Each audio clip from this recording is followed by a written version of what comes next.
Good morning, good evening, and good afternoon. It's Shirley with Spirit of Matter. So, this episode is update on the case for Julian Assange, and he will be having his appeal on July 9th, 8:30 in the morning, London time, Royal Court.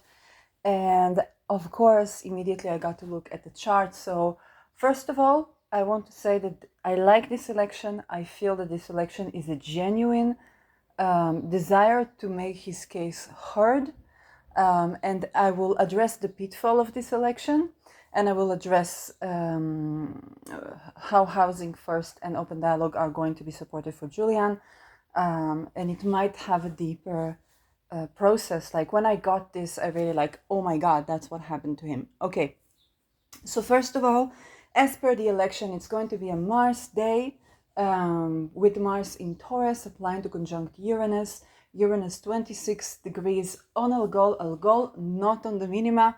Good to apply Algol, benefic to turn to Algol. Wonderful. And the hour is going to be a Venus hour. So Mars and Uranus on Algol will be accentuated. The ascendant is in Leo. Okay, the ascendant is in Leo. I will put the picture in the caption. Okay, ascendant is in Leo, and the moon, last phase of Leo, and the moon is conjuncting the ascendant, squaring Mars, squaring Uranus, and the sun is in Cancer at the time. Venus in 27 degrees Cancer, great to apply to Procyon, denucleafication, something that Assange has been tending to.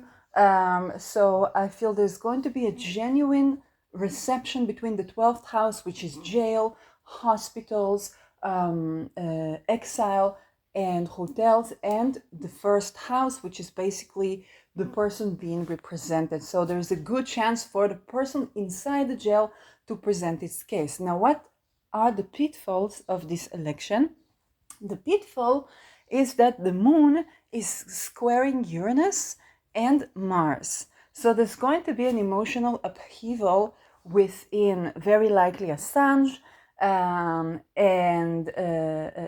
that tells me that we run the risk of them wanting to transfer him from jail to psychic ward and forcibly psychic ward in the excuse that he has psychosis. Okay, it's something I know from political prisoners and people who disobey legal orders, something I had experienced, except I went way on it, so I got to really meet the inmates. And so what I would suggest as per this election is, first of all, to understand and know and state the case that the only solution that heals psychosis, okay, try to say, oh, he got crazy in jail, please release him, but they would put him in a psychic ward. And so the only solution for psychosis is, as practiced in Finland, housing first with approach to nature to balance the nervous system. So a house with a yard, which I believe he has, and I know he's a country person.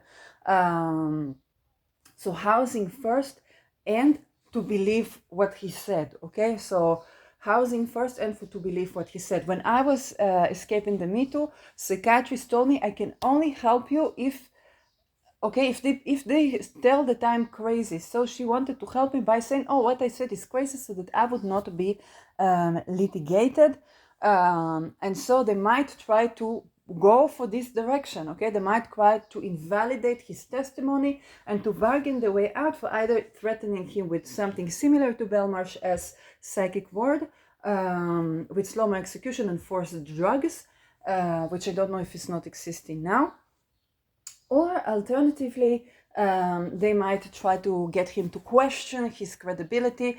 I doubt that they will try to do that, but they might still, because the resources, they have to be anonymous, and so they might, I don't know if they would try to go all that far, but in any case, it's very important to know that the only solution for psychosis is not drugs, not pills, but an environment that is supportive and for the person to be believed and included. And that is working in Finland, but only with housing first, without dependency of whether the person is able to work or not. This is very important, okay, without dependability of whether the person is able to work and without limitation of time. So this is very important for the defense of Assange and for anybody who is on the Free Assange movement or working with political prisoners or people who disobeyed illegal orders. It's very important for you to understand that. Because the state of what they call psychosis or basically psychic attacks, people like this are constantly psychically attacked, and usually people don't know what it is. And I invite you to look at the Imagination podcast again and again and again. I reiterated that name as a huge project with testimonials of targeted individuals and so on. And so that would assist, because I believe that they want to release him for Belmarsh, but what I don't believe is that they want to let him go. And so what they will try is to push him from jail to hospital, okay? For hospital or jail. And what we learned from this is that we need to improve upon prisoners' conditions, and we need to improve upon how we treat psychic attack, right? Housing first. But this is going to be very, very useful, so that he will really go out of Belmarsh and he can really spend the time with his children and be a free man. I believe there's a genuine attempt here. This is very good. They want to go, and even with the fact with the moon, it doesn't mean that they intentionally mean that. Sometimes they want to create emotional upheaval so to show that he is going crazy in Belmarsh, but then what they're going to try to take it is to take it to psychic ward, and I believe they will. So this is the defense line, but the only way that worked. Open dialogue began to be developed in the Netherlands, but was practiced fully in Finland. Housing first was first developed in the United States, but was only practiced correctly in Finland. No pills, no this, no that, just a place to be. And independent of if you are working. And now I want to talk about, and you can log off, like for you free in the Free Assange movement, you can log off. But now it's just a personal experience of what I had when encountering this case. I will approach Assange natal chart with this selection in the synastry at a later date. So I will put another video. And for those of you who want to stay from my personal thoughts, when I saw older videos of Assange, I saw that he was with a movement called Libertarian Movement. And this is a movement that calls for small government and Thatcherism, not a welfare state. And indeed, a lot of the kidnapping of children was happening under the guise of welfare state. However, and we know it's not healthy, not to the child, not to the parent. That being said, I see that the journey that he went through with WikiLeaks and exposing war crimes and so on was a journey where right now he would have to advocate for housing first and open dialogue as a way to treat psychosis independently of ability to work. And I think this is greatly challenging Thatcherism, of course, but definitely libertarianism. When I see this, I always look at this, and especially that Pluto is in my 7th house right next to my descendant. So I always look what is the mirroring here, and I try to think of a similar change that I was maybe undergoing. I know when I was young, I thought I would always be able to work and to buy a house. And where is the problem? And why are my parents so stressed about housing and stuff? I would work and I would buy a house. Where's the problem? I didn't understand the C factor of corruption. And now, and not only that, even when things began to happen to me, I didn't think about this as something that is, I'm just another human being in the planet Earth. I didn't understand. I was telling everybody to do their creative jobs and so on. But for me, I was taking a normal job, more so many times, because I thought I'm not diligent enough to do the creative job. And actually, one of my big traumas happened with person that the good thing that I got from this person is they were acting by their moods. So they would be very second chakra person. What I feel like doing is what I'm doing. And so it was even perhaps to the extreme, because that was the thing that I was lacking. I was killing my own passion by not being flexible enough. And so I wasn't actually creative. And I see that this is done in the music industry, and it's done a lot for people where, and it stems from, it stems from not wanting to be a crybaby. It stems from the belief that I will get along in the world no matter what. And that I didn't see myself, of course, as disabled, and I don't see myself as disabled.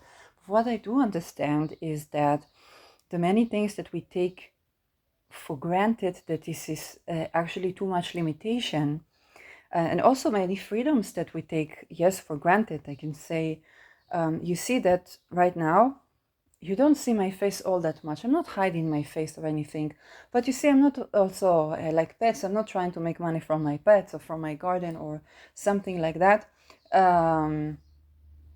And you see that maybe it's wrong. Yes, maybe I should be. But I saw that that perhaps it's best so. I could be wrong. But there are also many limitations I have accepted on myself that are unnecessary to accept. And at the same time, the freedoms that people, for example, take for granted is the ability to be inside the body, to not be psychically attacked. I didn't know what is psychic attack, even though I felt things, but I didn't understand this. Or why am I seeing this? Why am I so immediately you're thinking, no, you're crazy. Then you find out how many people have this, and first you find that scientists were channeling, and that musicians are channeling. So you say, okay, it's channeling, but there are also ways to reach this connection, and not through trauma. And so I'm just looking at, the journey for Assange, where he would make this huge platform of leaking, of WikiLeaks, and to intercept basically a perpetual war. But he came from being libertarian. Okay, and many libertarians are pacifists. Okay, they want small government, so they come from this venue. And so, but the answer for psychosis is actually housing first and supportive of nervous system, because the pills won't help. You have to be seen, believed, included. And I tell you, as a person who was looking for the magic pill, and yes, I was looking for, to take something and to do what I want.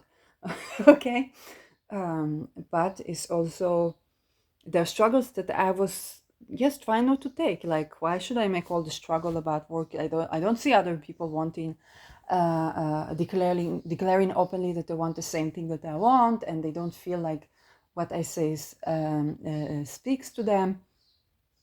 So you feel, that like, maybe I am too sensitive to that, so I need a different approach. And you know what? Before they go after Me Too, they were like, oh, there's something they were trying to pull towards the psychosis, but I already knew about open dialogue. And I spoke about this with the inmates in hospital, and I had a chemist that broke the Seroquel, where she knew she cannot break. So it became too much of a problem, so much so that they like, Chavech, okay, we don't want you inside. You make too many troubles. You liberated the people in jail. That's not what the point is. But the thing is that before that, they would go for what they call bipolar. Yes, because of at first depression, then bipolar, then psychotic. And so, yes, because I was not only sad, so they said, is this. And of course, if somebody promised me a school, then I'm like, yes, I'm this, I'm this, I'm crazy, give me school. Okay, and I thought maybe I will try. If I'm already here, let's try what the magic pill they give. And but this side effects, that side effect, I say, I don't know, but I don't find something good for me. And I was genuinely sad because I wanted to, take a pill and salamat. Okay, it's just like fix it, but it doesn't work that way. And you know what the cure was? They always tell you have to sleep enough. You have to exercise, so to take the excess energy out of the body. You have to sleep well. You have to do something that you enjoy doing. I'm like, I like that. I'm bipolar. I like that. And so, but then when I was doing that, I was like doing things I was enjoying doing. And then I started to plan a peace party and a panel of security people to solve like a political debate. It's not that I was one person crazy, it's that there was one voice Israel and one was voice Palestine. So I was like, hey, yes, let's go to Ramallah and meet all kind of interesting people. And this is experience, I must tell you. Like you sit in front of Abu Mazen. You have earrings, they speak in Hebrew. He speaks to us in Hebrew. He tells us he got caught between Benjamin Netanyahu and I don't remember what. And then they have a picture for they call this Rais for the prime minister. And I don't know what it means in Arabic. And they had Yasser Arafat and then Abu Mazen with the dissolve. And I like the water bottles that they have. I always like the little things where the language is different. You feel like you're traveling abroad.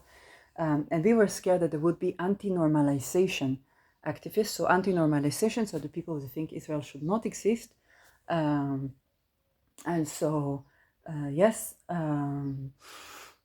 And that was just a very fascinating. And Achinoam Nini, of course, asking questions. So that was very funny.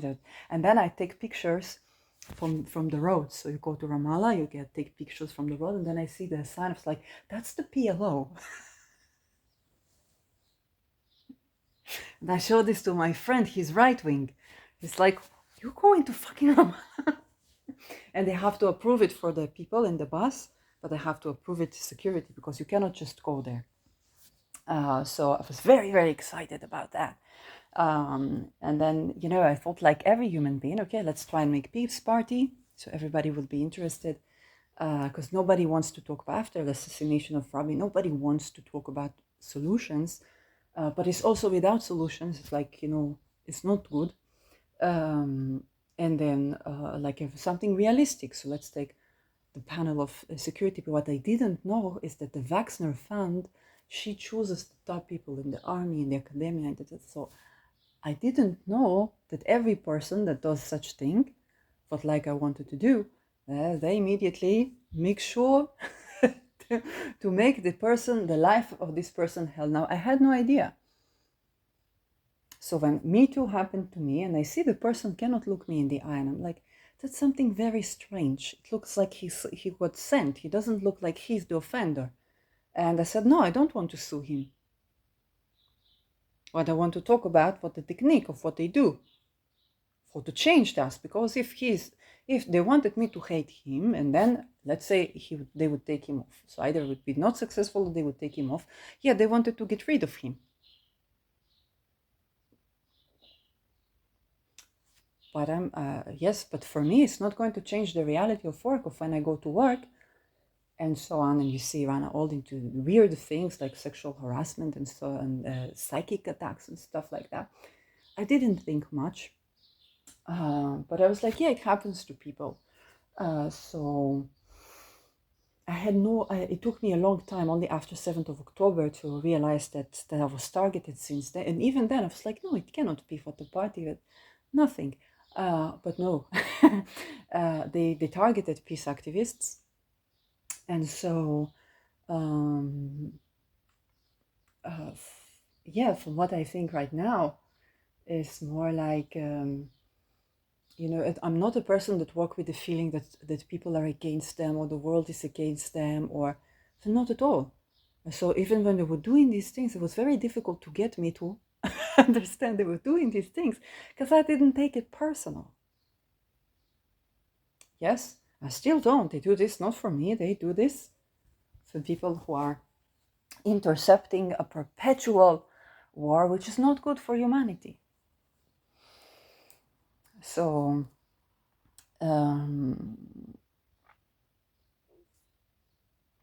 that is, and one thing when I spoke about, I had a funny incident. I spoke about for the fact that I don't know, that I don't do a job doesn't mean I don't know how to do the job. What I meant, I was doing, journalism and filmmaking and credit. Okay, so for credit card company, insurance, running campus for high tech. It's not that big. Okay, it's just somebody got pregnant and they took me because they had nobody to take us. I'm honest, yes, but it's like I know how to do these jobs. And then one man ran into me at the bank, and he starts telling me, "No, you are scary." And he starts talking about himself like he heard what I was saying. And he said, "No, you are scary for the people that know how to do the job." And he tells me, when I was young, even before I had the problem with the feet, he had the accident with his bikes. He said, "I understood I don't want to work for anybody because they always ask me to steal, to cheat people." I say, "Yes, but this is how he got my attention." So so now that he got my attention, and now he got my attention, I'm listening to him. He said, "You are scary. You don't know how to do the job. You see, the people that are invisible people, that you don't pay attention to them." Yes, and it's true. I have a bit of charisma, I have to admit. The people that don't look like very much, for these people, and then he gave a concrete example of women who treat children. Okay, so let's say you have a kindergarten, and then you have the woman who is the caregiver. He said, if we give these women, you see, if I take a woman like this and I give her, weapon, then you understand what we will see. And so whether it's bombings in kindergarten, whether it's kidnapping children from kindergarten. So immediately when I have like this, a person, and so yes, I let him go, of course, and he went on my way. And so, of course, I shared at least the information openly on social media, and I shared this with you. Is that when I meant that I don't know how to do the job, is of course I meant the job. But it's very true for what this man tell me, and I don't know if he came like to scare me, like from intelligence or something, or he was whistleblower. Both of these cases, yes, the information that he gave me is correct. So I share this with you. And it's very true that for when you want to do a job, they don't let you do a job. Yes. And so for most people that are employed, they either have to enable something or they are already in something. And this is very true. I also received something about the bank teller doing things or stuff like that. Okay, so the people, the everyday people that you meet. And they put these people so that these people are kind of infiltrating, yes, the system, and cooperating with something that is not benefic, yes, to humanity. And so, yes, this person was right. Yeah, when I said that I don't know how to do the job, that I don't do the job doesn't mean I don't know how to do the job. I don't mean to do terror in people, okay? But I mean to do a job, the actual job. I know how medical health system supposed to be. I know how juristic system supposed to be. I know how media system supposed to be. Yes, that's what I mean. But for what they look for the people that they can recruit. Yes. And so, and this is, yes, a very interesting encounter that I have like from these videos. And of course, I wrote a short satire called Voice of Peace on the solar flares. I was very jolly mood where the satire comes out of me every now and then. That was about real estate, but actually the insurances of real estate and how that has to do with kidnapping of people, and so on and so forth. So I hope you find this useful. All in all, I like this election. The pitfall is that they're going to try to move Assange from the jail to the psychic ward. forcibly and say, okay, not in jail, but you obviously don't feel so well. Well, perhaps you need to be hospitalized. You cannot just go home. And now he would have to advocate for housing first and open dialogue, which for a libertarian person is quite of a journey. So I'm just looking at this and I'm like, wow, that is just so fascinating. So yeah, and I'll see you in another video.